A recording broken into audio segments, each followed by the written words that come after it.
ஒரு அழகான நாள். ஒரு பெரிய காடு இருந்தது. அந்த காட்டின் நடுவே ஒரு தெளிவான நதி ஓடிக்கொண்டிருந்தது. அந்த நதி அருகில் மிகவும் புத்திசாலியான ஒரு குரங்கு இருந்தது. நல்ல மனம் கொண்ட ஒரு முதலை இருந்தது. இருவரும் மிகவும் நல்ல நண்பர்கள். தினமும் இருவரும் சந்தித்து பேசுவார்கள். குரங்கு தினமும் காட்டுக்குள் சென்று பழங்கள், கனிகள் அனைத்தையும் சாப்பிடும். சாப்பிடும்போது என் நண்பன் முதலிக்கும் கொடுக்க வேண்டும் என்று நினைத்து நல்ல நல்ல பழங்களை எடுத்துக்கொண்டு நதிக்கரைக்கு வந்து முதலிக்கு கொடுக்கும். முதலிக்கு மிகுந்த மகிழ்ச்சி.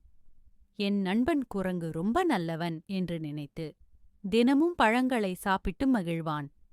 ஒரு நாள் முதலிக்கு திருமணம் நடந்தது. முதலிக்கு ஒரு மனைவி வந்தாள். அந்த முதலை மனைவி கொஞ்சம் பேராசை கொண்டவள். அதற்குப் பிறகு குரங்கு கொடுக்கும் பழங்களையெல்லாம் முதலை வீட்டிற்கு கொண்டு சென்று தன் மனைவிக்குக் கொடுத்தான்.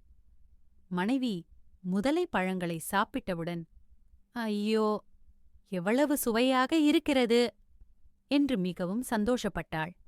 ஒரு நாள் மனைவி முதலை தன் கணவனை பார்த்து சொன்னாள், இந்த குரங்கு கொடுக்கும் பழங்கள் இவ்வளவு சுவையாக இருந்தால் அந்த குரங்கின் இதயம் எவ்வளவு சுவையாக இருக்கும்?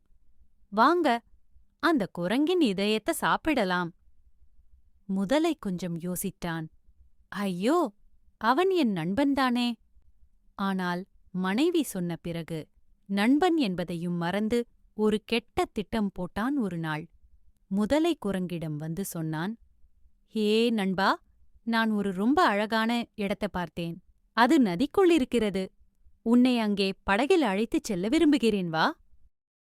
குரங்கு மிகவும் புத்திசாலி. அவனுக்கு சந்தேகம் வந்தது. இந்த முதலை ஏன் இப்படி தாலா சொல்கிறான் என்று யோசித்தான். குரங்கிற்கு அந்த திட்டம் புரிந்துவிட்டது. புத்திசாலி.